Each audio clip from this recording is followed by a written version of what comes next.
Hello, I'm Roxy, and welcome to the Crime Fix, where I'll give you the crime fix you are craving. I want to tell the true story of two sisters whose life became forever marked in France's history. This story gets quite graphic and speaks of abuse, violence, and sexual abuse. Please watch on your own discretion. And if you or someone you know is getting abused, please seek help. Reach out to the hotline on your screen and or look for resources near you. This story takes place in France, where the parents Clemence Deary and Gustave Papin unfolds. The marriage, by all accounts, was not a happy one. After all, the couple was united through a marriage arrangement. During those times, young Clemence didn't have a say. It all began with the birth of their undesired children. Emilia, born in 1902, that was the first daughter. Then came Christine in 1905, and finally Leah in 1911. These sisters did not have a good upbringing and battled with parents who didn't love them and whose own selfish desires mattered more than anything else. The girls were often separated and passed around different family members in orphanages. Skipping to the future, in 1926, life seemed to be looking out for the better for the three girls. Luckily, Amelia became a nun at the Catholic orphanage. This was the orphanage that she resided as a child. At this time, Leah would have been around 15 years of age, and Christine would have been about 21 years old. They were hired to be live-in maids for a well-off family in Le Mans, France. The family of three were René Lancelin, the man of the house, a retired lawyer, his wife Leonie Lancelin, and their grown daughter Genevieve René, who was also a lawyer. The established couple also had another daughter who was married and moved out of the house by then.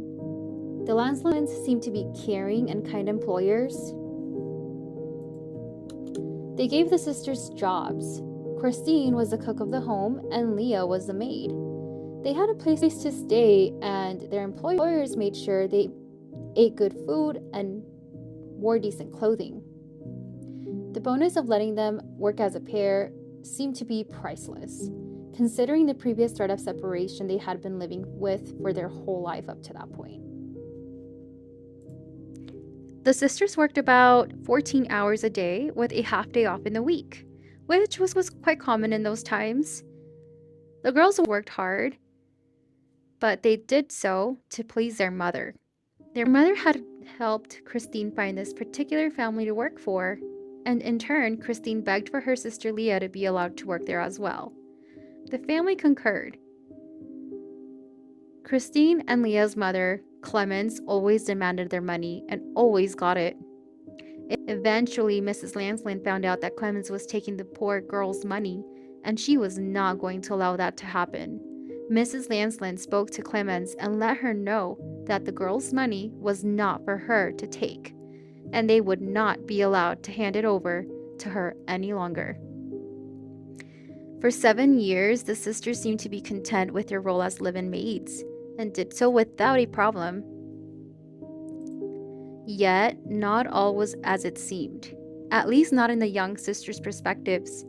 It seems as though they expected to be included to their family more as family members rather than employees. Perhaps due to the lack of love and lack of physical necessities during their young life, they felt that these new welcoming employees would fill that void. As Christine started to realize how awfully wrong she was, she seemed to grow resentful.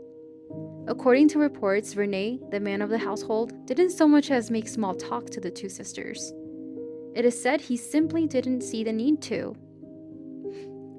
Leah, being the people pleaser, only mimicked her sister's desires and attitudes. To make matters worse, the sisters seemed to get more frigidness from the wife Leonie.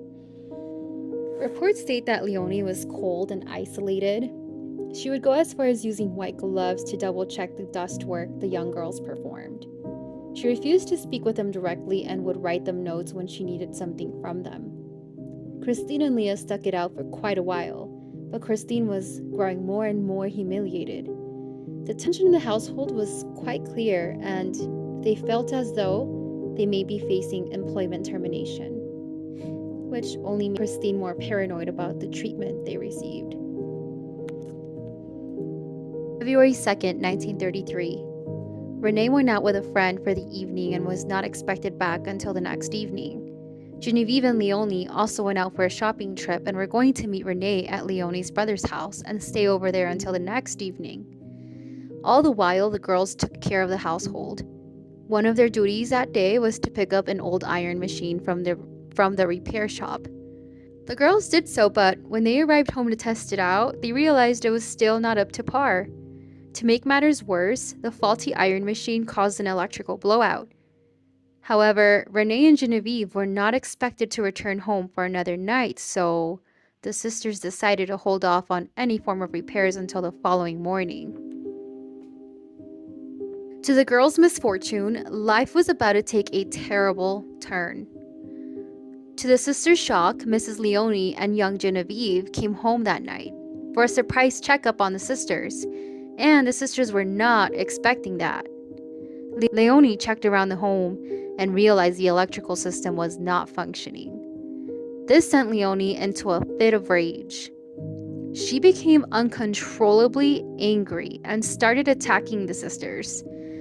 Though there are conflicting reports, some say Christine attacked first.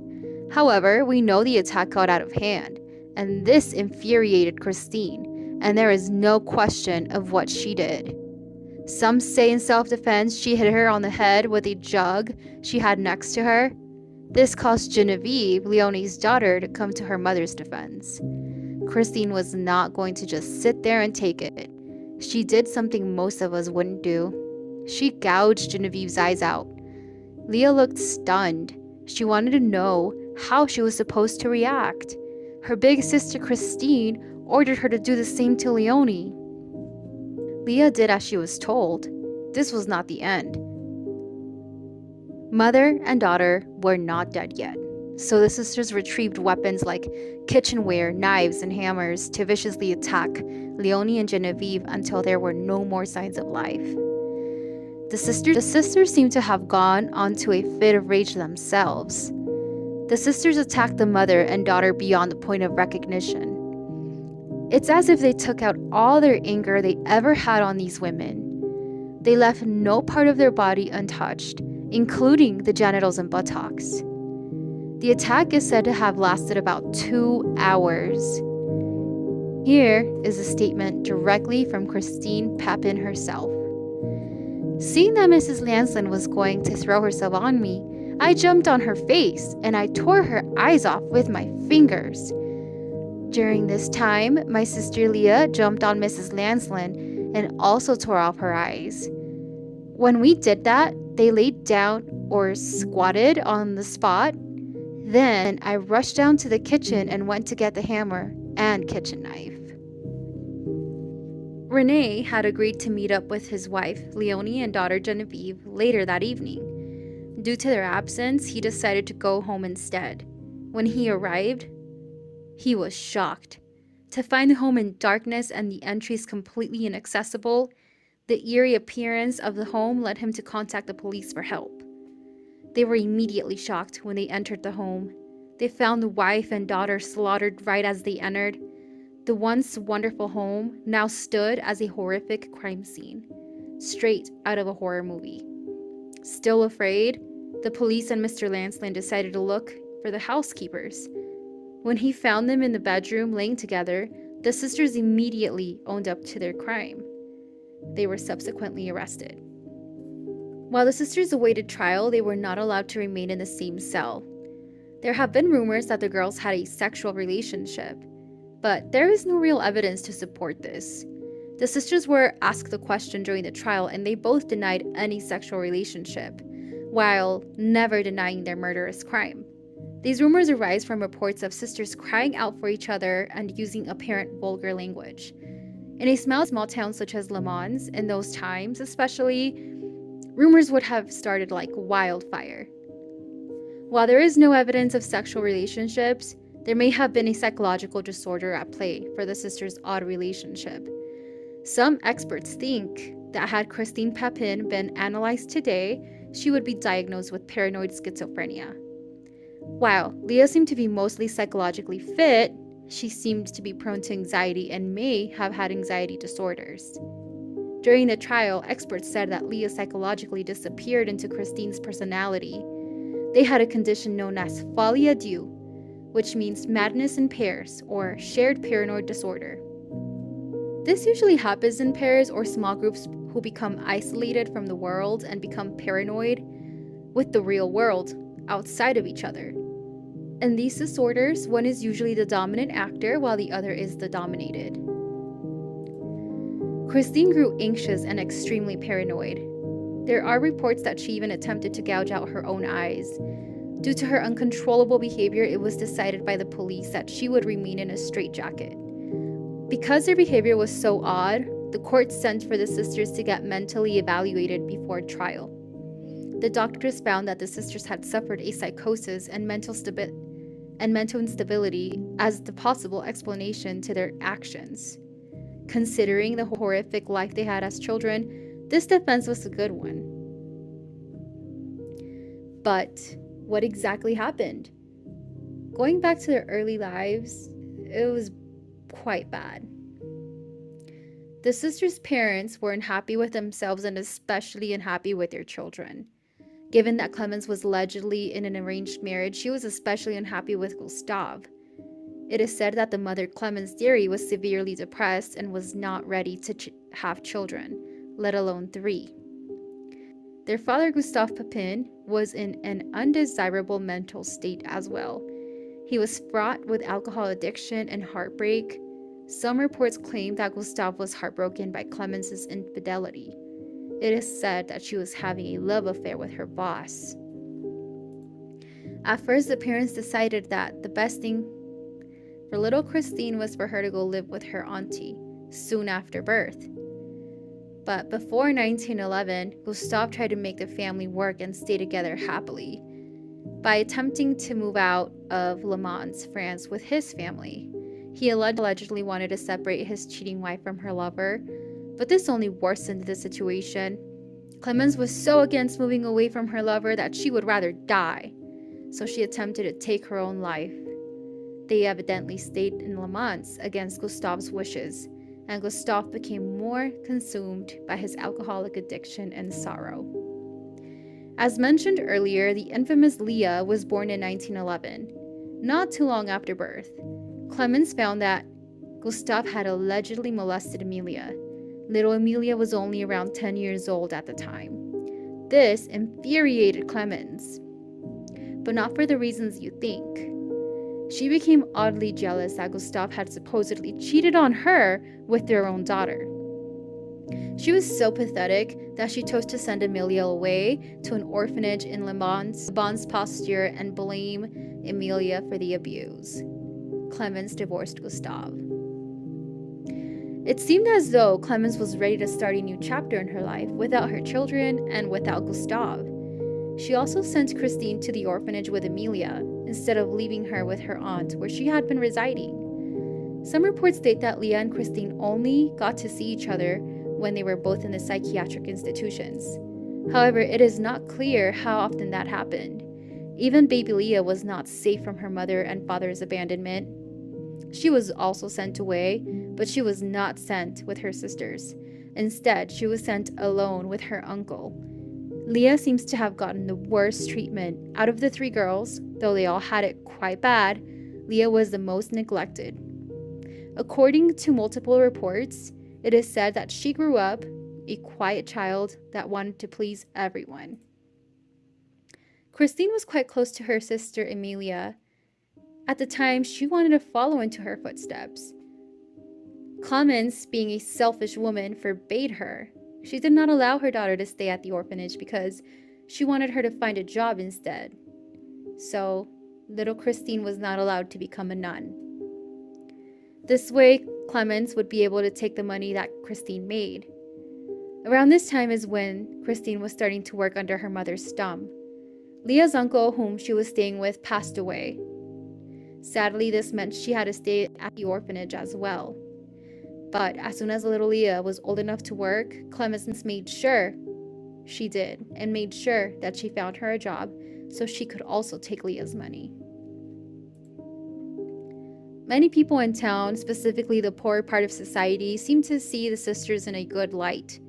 They felt as though the sisters did a good deed in the name of the poor against the elite. It was common knowledge that the elite treated their maids as less than human and more like tools and disposable items. This made it so there were many tensions and lots of bitterness between the elite and the poor. The trial took place in September 1933 and was only 13 hours long.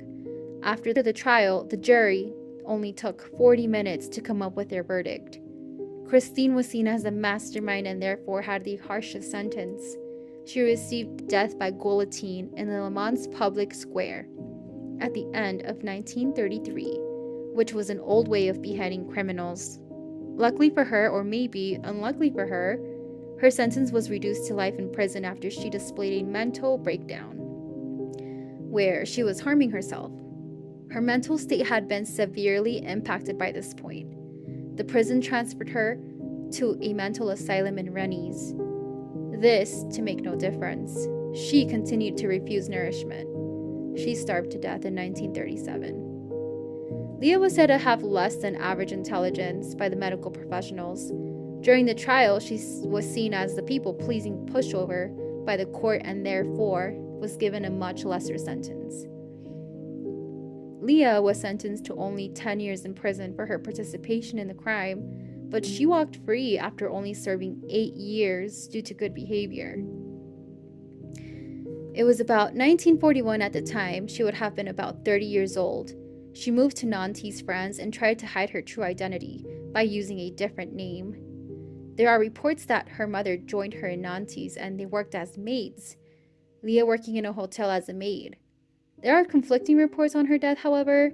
Some say she passed of old age in 1982, where she would have been around 71 years of age, while a documentary maker named Claude Ventura argued that he found her dying in a hospice in 2000, and he claims Leah actually passed away in 2001. However, there's never been any proof of this, nothing to back this claim up, so the truth is really not known. Thank you for watching this true crime story on The Crime Fix. Thank you for staying with me until the end. I included all the details I could find online. Let me know what you think of this story. Do you think Christine got a fair verdict? Do you think Leah should have served more time? Please subscribe for more and like the video if you found it interesting. See you on the next one.